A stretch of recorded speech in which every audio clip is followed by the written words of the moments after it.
एक सबसे बड़ी भूल अज्ञानता के कारण हमारे ये लगी हुई है कि हम देखते हैं अमुक व्यक्ति ना कोई कभी परमात्मा को याद करता है और ना कोई ऐसा धर्म कर्म करता है, सारा दिन अपना मस्ती में रहता है, गोटी लगाता है और फिर भी उसको सारे सुख प्राप्त हैं, परिवार भी ठीक है, बच्चे भी ठीक लाइन पर लगे हुए हैं और सब संतान भी है, पोता पोती सब कुछ है। और एक भक्त है,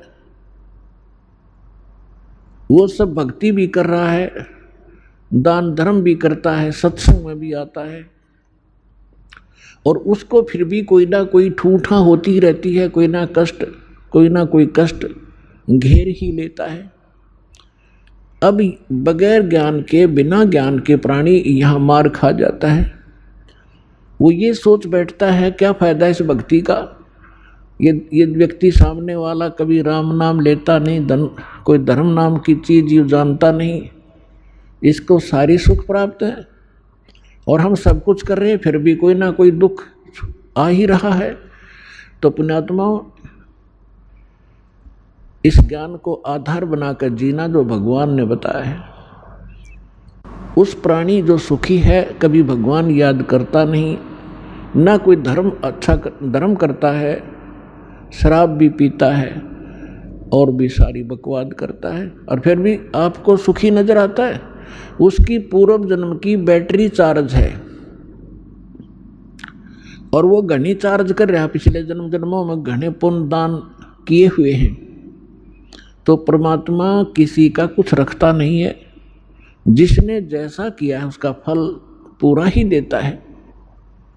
अब जैसे इन्वर्टर की बैटरी चार्ज कर रखी है, आगे चार्जर हटा दिया या चार्जर लगा रखा है तब बिना लाइट के प्लग में बगैर विद्युत के कनेक्शन नहीं जिसमें ला रखा हो, तो वो है जो शास्त्र विदिता कर मनमाना आचरण करते हैं, वो अपना चार्जर उनमें ला रहे हैं जिनमें लाइट नहीं है, बिजली नहीं है, नकली पंथों और संतों के पास गलत साधनाएं करते हैं। और जो बिल्कुल नहीं लगा रही चार्जर, साधना करते ही नहीं, वो फिर भी सुखी हैं, तो वो बैटरी चार्ज है उनकी।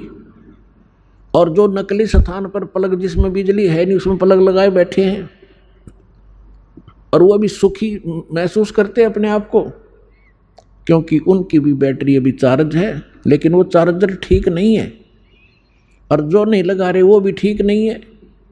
जब तक उनके पूर्व जन्म के पुण्य चलेंगे तब तक तो वो सुखी नजर आएंगे और जब शुरू होगा पाप का दौर, कैर पे कैर टूटेंगे उनके समझ में नहीं आओगी अब बन क्यों कर गई हमारे साथ, क्या बन गई। तो भक्तों को इस बात को ध्यान रखना चाहिए कि परमात्मा,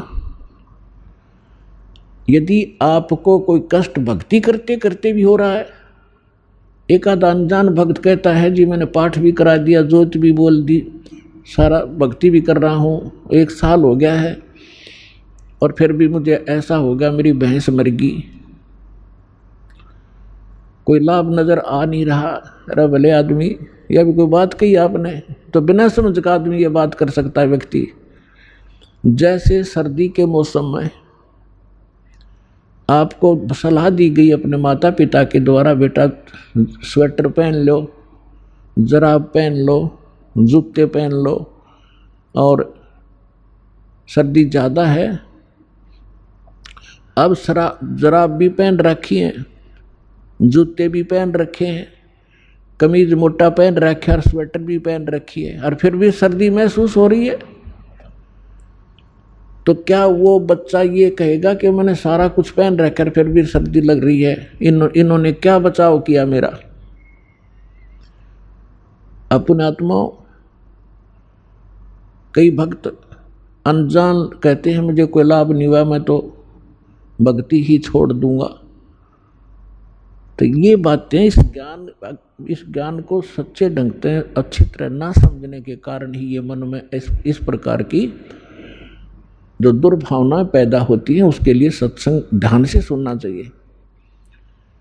अब जिस व्यक्ति ने सर्दी के सारे कपड़े पहन रखे हैं और फिर भी सर्दी महसूस हो रही है, तो वह सर्दी घनी है। और वो यूं कह क्या फायदा है इन कपड़े के पहनने का, जर्सी पहन रहा, स्वेटर पहन रहा। तो उसका समाधान ये है कि यदि ये ना पहन रखे होते तो नमूनिया होकर मर जाता है। तो पहले इन्होंने अपने सत्र का बचाव कर रखे आपके, लेकिन सर्दी घनी है या लगती रहेगी, हानि नहीं कर सकेगी आपको अब। और ये ना पहन रहा होता तो नमूनिया होकर मर जाता। तो पुण्यात्माओं, जो भक्ति आप कर रहे हो, साधना कर रहे हो, पुण्य करते हो, दान करते हो, ये आपको स्वेटर, जर्सी और जुराब पराई जा रही है, और फिर भी कोई हानि हो रही है तो होने दो वो, क्योंकि आपके पाप कर्मों की सर्दी घनी है, लेकिन वो हानि नहीं कर सकती। थोड़ी बहुत आपको आभास अवश्य होगा, जैसे हाथ ठंडे हो गए, कान्ना का ठंडी ठंडी हवा लग रही है, लेकिन हानि नहीं कर सकता आपको, क्योंकि आपने बहुत बचाव के कपड़े डाल रखे। इस बात को ध्यान रखना।